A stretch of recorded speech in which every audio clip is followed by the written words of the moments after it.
अस्सलाम वालेकुम। 10th class, कैसे आप सब। हम 10th class new book physics chapter number 11 कर रहे हैं और आज के लेक्चर में मैं यूनिट नंबर 11 के शॉर्ट क्वेश्चन आंसर के निशान लगवाऊंगी। जो बुक पर हैं बुक पे निशान लगाएंगे और जो नोट्स पर हैं वो नोट से लगवा दूंगी। ठीक है, वो वाले क्वेश्चन नोट्स पे लिखे हैं जिनके मुझे प्रॉपर लाइन नहीं मिली। Okay, 11.1 what are the three primary types of heat transfer. जो हीट ट्रांसफर की तीन मेन टाइप्स हैं उनके नाम बताने हैं आपने।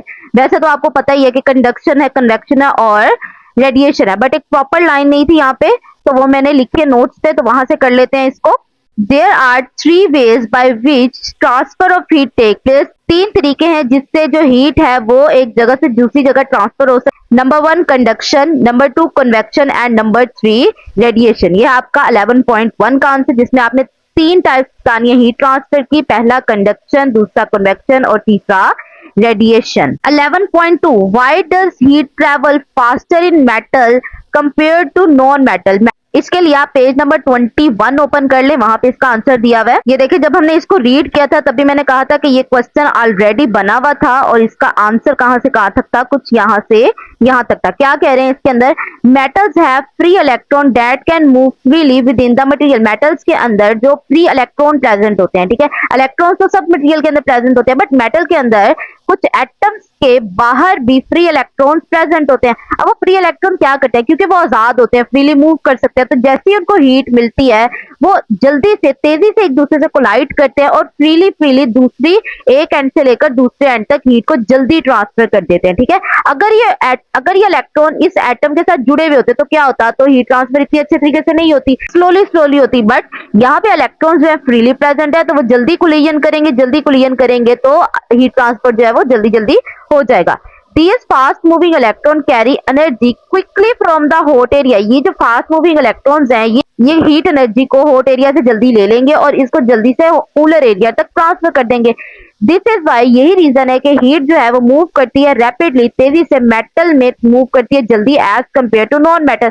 मेटल में इस वजह से जल्दी मूव करती है due to free electron. Free electron की वजह से मेटल के अंदर जो है हीट जल्दी मूव करती है as compare to non metal. ये फ्री इलेक्ट्रॉन हीट को एक जगह से लेकर दूसरी जगह तक जल्दी पहुंचा देते हैं। क्यों पहुंचा देते हैं, क्योंकि ये किसी के बाइंड नहीं होते, जल्दी तेज से इसको लियन कर सकते हैं और इसके नतीजे में वो एक जगह से दूसरी जगह हीट जल्दी ट्रांसफर कर देते हैं। तो इसका आंसर मेटल से लेकर लास्ट तक नॉन मेटल्स तक आपका आंसर बनता है। 11.3 how does convection transfer heat in liquid and gas. पता है कि लिक्विड एंड गैस के अंदर जो हीट ट्रांसफर है by the process of convection होता है। अब वो कह रहे हैं ऐसा कैसे होता है, आपने पूरा प्रोसेस बताना है। इसके आंसर के लिए आप पेज नंबर 21 ओपन कर ले, ये भी उसी पेज पे दिया हुआ है। यहाँ से स्टार्ट कर देते हैं। Liquid and gas are not very efficient in conducting heat. Liquid और गैस जो है वो हीट कंडक्ट करने में एफिशिएंट नहीं होते। क्यों, क्योंकि कंडक्शन के अंदर आपने एक लफ्ज पढ़ा था डायरेक्ट कांटेक्ट का, यानी कि मॉलिक्यूल्स जो है वो डायरेक्ट कांटेक्ट में होने चाहिए, लेकिन लिक्विड और गैस में तो ऐसा होता नहीं। लिक्विड में थोड़े मॉलिक्यूल दूर दूर होते हैं, गैस में तो मॉलिक्यूल बहुत ज्यादा दूर दूर होते हैं। तो इसका मतलब जो कंडक्शन का प्रोसेस है वो लिक्विड और गैस में एफिशिएंटली नहीं होता। हाउएवर, इसीलिए the heat can still be transfer through these fluid. Fluid means liquid और गैस को फ्लूइड कहते हैं। अब ये जो लिक्विड और गैस के अंदर जो हीट ट्रांसफर होती है वो कौन से प्रोसेस के जरिए होती है, बाय कन्वेक्शन। आगे इसका स्टार्ट हो रहा है प्रोसेस। ठीक है, कैसे ट्रांसफर होती है हमने ये बताना था ना। तो वो क्या कह रहे हैं, व्हेन अ लिक्विड और गैस इज हीटेड, जब एक फ्लूइड जो है, लिक्विड और गैस मींस फ्लूइड जो है वो हीट होता है। यहाँ पे हम देख लेते हैं, मैं यहाँ पे पहले डायग्राम से समझाती हूँ। जैसे अगर ये हमारे पास ग्राउंड है, ठीक है, और इसके ऊपर फ्लूइड है। ओके, फ्लूइड मींस लिक्विड और गैस, दोनों में से कोई भी चीज हो सकती है। अब यहाँ पे अगर तो सन की वजह से ये ग्राउंड जब हीट होगी यानी कि गर्म होगी, तो क्या करेगी, ये जो मॉलिक्यूल्स इसके ऊपर प्रेजेंट है वो भी गर्म होना स्टार्ट होंगे। जब ये गर्म हो जाएगी, कोई चीज जब गर्म होती है उसके अंदर एक्सपेंशन होती है, यानी कि थर्मल एक्सपेंशन होती है, उसका वॉल्यूम क्या हो जाता है, इंक्रीज हो जाता है। जब वॉल्यूम इंक्रीज हो जाता है, हमने पढ़ा था डेंसिटी का formula, density is equal to mass over volume. जब वॉल्यूम इंक्रीज तो डेंसिटी डिक्रीज, क्योंकि डेंसिटी और वॉल्यूम का आपस में इनवर्स रिलेशन है। अगर वॉल्यूम इंक्रीज हो रहा है तो दैट्स मीन डेंसिटी जो है वो डिक्रीज हो जाएगी चीज की। तो गर्म पार्टिकल्स का जो डेंसिटी है वो क्या हो गया, डिक्रीज हो गया। डेंसिटी डिक्रीज होने का मतलब क्या है कि ये हल्का हो गया। जब चीज हल्की हो जाती है वो तो ऊपर की तरफ वो उठना स्टार्ट हो जाती है, ऊपर एनवायरमेंट पे वो उठ जाती है। अब यहाँ पे तो वैक्यूम क्रिएट हो गया ना, ये वाले पार्टिकल्स तो ऊपर उठ गए गर्म होके। अब इस जगह को लेने के लिए ऊपर से, ठीक है, जहां से ठंडी ठंडे पार्टिकल्स प्रेजेंट है फ्लूइड के, वो ठंडे पार्टिकल्स हैं वो नीचे की तरफ सिंक कर जाएंगे। अब ये ठंडे पार्टिकल्स को क्या पड़ी है कि वो नीचे की तरफ आ जाएं। तो जो चीज ठंडी है, अब देखो जो चीज ठंडी है उसका वॉल्यूम तो कम है क्योंकि उसके अंदर एक्सपेंशन तो हुई नहीं कि वॉल्यूम में ज्यादा हो जाए। अब जब वॉल्यूम ज्यादा कम है उसका, जब उसका वॉल्यूम कम है तो इसका मतलब डेंसिटी उसकी ज्यादा है, ठीक है, उल्टा रिलेशन है ना, तो इसका मतलब यहाँ पे डेंसिटी ज्यादा है। डेंसिटी ज्यादा होने का मतलब क्या है कि ये चीज भारी है। और देखो मैंने यही कहा कि ये नीचे की तरफ सिंक कर जाती है, नीचे की तरफ आ जाती है, भारी चीज तो नीचे ही आ जाएगी ना, और ये जो हवा थी जो गर्म, और ये जो गर्म हवा थी या फ्लूइड था वो ऊपर की तरफ मूव कर जाएगा। अब यही सारा प्रोसेस यहाँ पे डिस्क्राइब किया गया, यहाँ से पढ़ते हैं ना, लिक्विड और गैस इज हीटेड, जब एक लिक्विड और गैस जो है वो हीट किया जाता है इसको, तो क्या होता है, इट बिकम लेस डेंस, उसकी डेंसिटी क्या हो जाती है, कम। यही बताया था मैंने, उसकी डेंसिटी कम हो जाती है और वो लाइटर हो जाता है। डेंसिटी कम होने का मतलब वो लाइट हो जाता है और एक्सपैंड हो जाता है। देखो वॉल्यूम ज्यादा होने का मतलब एक्सपैंड होना ही होता है। द हीटेड लिक्विड और gas rise above the heat source, मैंने कहा था, फिर जब ये डेंसिटी उसकी कम हो जाएगी तो वो हीट सोर्स, ये हीट सोर्स था आपका, यहाँ पे हीट सोर्स था, वो इस हीट सोर्स से ऊपर की तरफ मूव कर जाएगा, राइज कर जाएगा।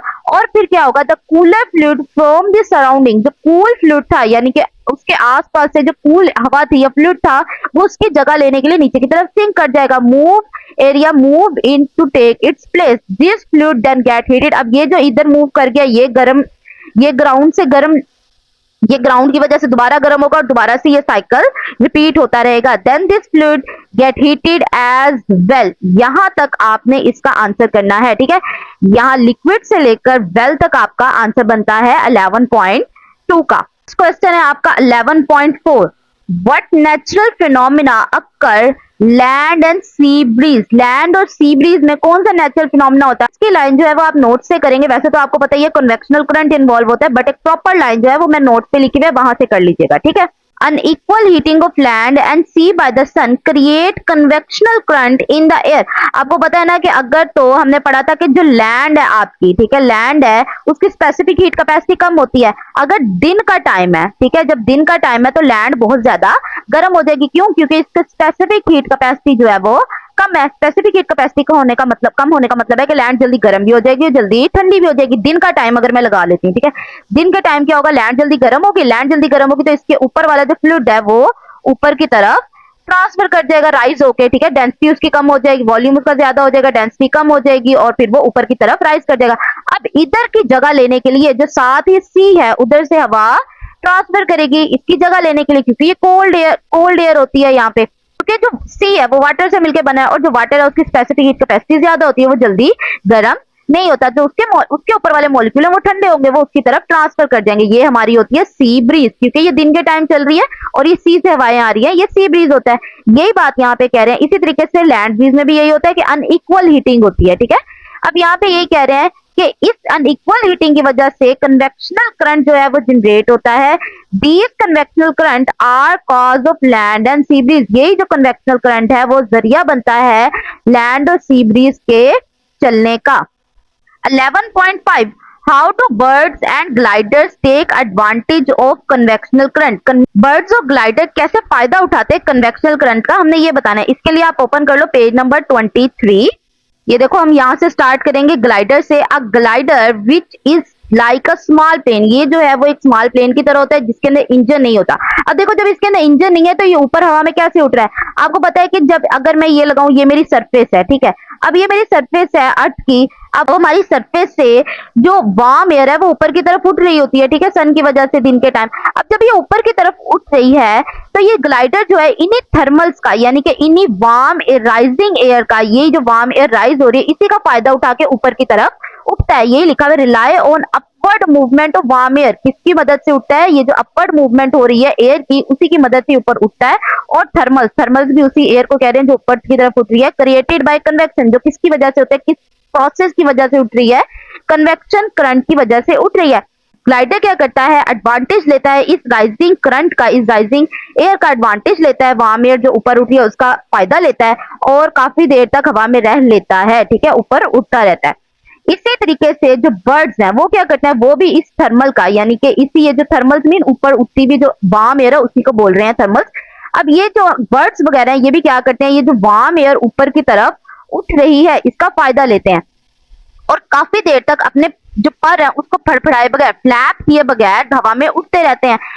टू स्टे अलोव for hours without flapping their wings. अपने जो विंग्स हैं उसको, अपने जो पर हैं उसको फड़फड़ाते नहीं है और काफी देर तक हवा में रहते हैं। अब वो कैसे रहते हैं, दिस स्ट्रेच देयर विंग, वो अपने जो पर हैं उसको क्या करते हैं, अकड़ा लेते हैं और सर्कल करते रहते हैं इन थर्मल। ये जो हवा ऊपर उठ रही है उसके अंदर हल्का हल्का ऐसे करके गोल गोल घूमते हैं। और जब ये गोल गोल घूमते हैं, अब देखो जब ये गोल गोल घूमते हैं और यहाँ पे आपको पता है कि जो वार्म एयर है वो ऊपर की तरफ उठ रही है। अब ये जो वार्म एयर जो ऊपर की तरफ उठ रही है, यही क्या करती है, इन परिंदों को ऊपर की तरफ उठाती है और इनको अल्टीट्यूड देती है, यानी कि हाइट देती है, allowing them to gain altitude. जिसकी वजह से जब वार्म एयर ऊपर की तरफ जाती है तो ये जो परिंदे हैं ये भी उसी एयर के साथ ऊपर की तरफ आहिस्ता आहिस्ता ऊपर चले जाते हैं और हाइट पे चले जाते हैं। As the warm air rise, जैसे जैसे वार्म एयर राइज करती जाती है, ये जो परिंदे हैं जैसे ईगल्स वगैरह हो गए, ये भी ऊपर हाइट तक जाती है। आपका आंसर राइजिस तक खत्म हो गया। कहां से कहां तक है आपका answer?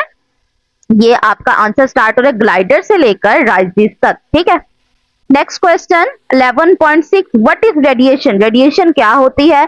And how does it transfer heat? और ये हीट को किस सूरत में ट्रांसफर करती है? इसके लिए आप पेज नंबर 25 ओपन कर लें जहां पे इसकी डेफिनेशन दी हुई है। नंबर 25 पे यहां से स्टार्ट होगा इसका आंसर। इन रेडिएशन में हीट ट्रांसफर अकर थ्रू इलेक्ट्रोमैग्नेटिक वेव।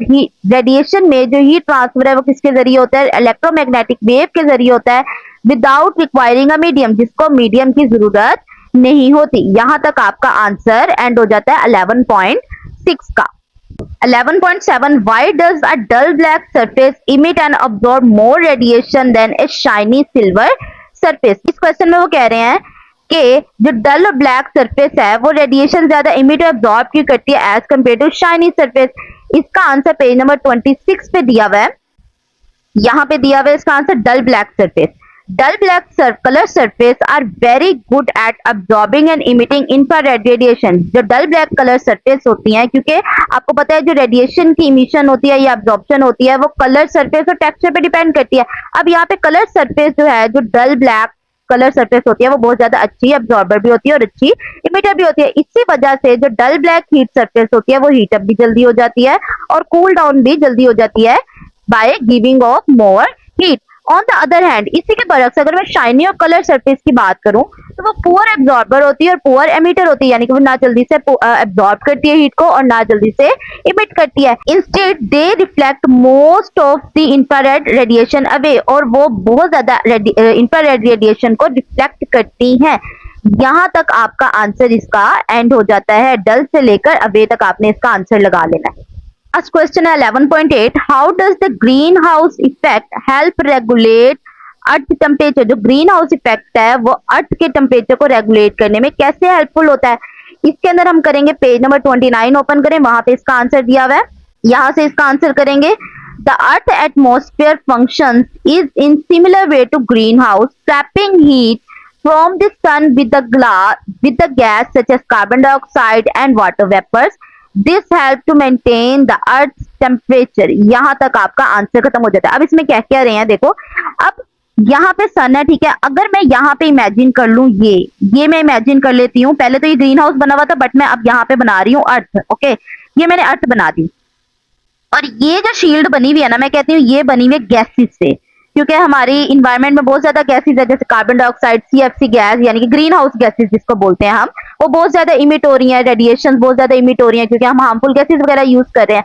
ये सन है और सन के पास हमारा ये अर्थ है, ठीक है। अर्थ के बाहर जो है गैसेस ने एक इन्वेलप टाइप बना दिया है carbon dioxide gas, water vapours की मदद से। अब ये होता क्या है यहाँ पे, ये भी ग्रीन हाउस की तरह ही हमारा फंक्शन करता है। यहाँ पे लिखा है ना, function in similar way to green house. अब ये क्या करता है, जो रेडिएशन अर्थ निकाल रही है, ठीक है, अब देखो क्या होता है, ये जो हमारी सन है ये रेडिएशन देगी, रेडिएशन आई इस एनवेलप से होती हुई अर्थ के ऊपर आई। अर्थ के ऊपर बहुत सारी चीजें हैं, प्लांट्स हैं, एनिमल्स हैं। अब वो रेडिएशन एब्जॉर्ब करेंगे, एब्जॉर्ब करने के बाद वो इमिट भी तो करेंगे ना। अब जो रेडिएशन इमिट हुई, अब ये जो इन्वेलप है वो क्या करेगा, ये जो इन्वेलप है, अब ये जो इन्वेलप है वो क्या करता है, ये जो रेडिएशन इमिट हो रही है ना इसको बाहर नहीं जाने देता। लॉन्ग रेडिएशन जो होती है, लॉन्ग वेवलेंथ जो होती है उसको बाहर नहीं जाने देता। अब जब ये रेडिएशन बाहर नहीं जाएंगे, अब ये बाहर जाने की कोशिश की इन्होंने, जब ये बाहर नहीं जाएंगे तो क्या होगा, ये टकरा के इस इन्वेलप से अंदर की तरफ ही वापस आ जाएंगे।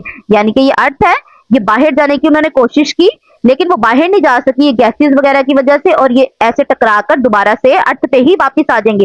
जब ये टकराकर अर्थ पे वापस आएंगे तो क्या होगा, अर्थ का टेम्परेचर इंक्रीज होता जाएगा आहिस्ता आहिस्ता। देखो ये हीट थी, रेडिएशन वो हीट वाली थी ना, अब ये हीट बाहर जाने की कोशिश कर रही थी एटमॉस्फेयर में, लेकिन इन गैसेस की मदद से क्या हुआ, इन गैसेस ने क्या किया, उस हीट को बाहर जाने दिया ही नहीं। जब ये हीट बाहर नहीं जाएगी तो ये रिफ्लेक्ट होके वापस आएगी हमारी अर्थ के ऊपर ही, और हमारी जो अर्थ का टेम्परेचर है वो आहिस्ता से रेगुलेट हो जाता है, मेंटेन हो जाता है। लेकिन बहुत ज्यादा अगर ऐसा फिनोमेना बहुत ज्यादा हो, यानी कि हीट बिल्कुल ही बाहर ना जाए, तो क्या होगा, ग्लोबल वार्मिंग हो जाएगी। आगे इसके पैराग्राफ में यही लिखा हुआ है, लेकिन हमने बताना नहीं है, तो हम इसको यहाँ से यहाँ तक कर लेंगे। ठीक है, आपको मैंने सारे शॉर्ट क्वेश्चंस के निशान लगवा दिए हैं।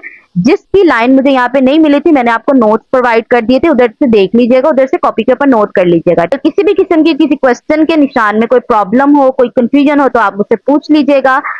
वीडियो को लाइक कर दीजिएगा। चैनल को अगर अभी तक आपने सब्सक्राइब नहीं किया है तो चैनल को सब्सक्राइब कर दीजिएगा। मिलते हैं नेक्स्ट वीडियो में। टेक केयर, अल्लाह हाफिज।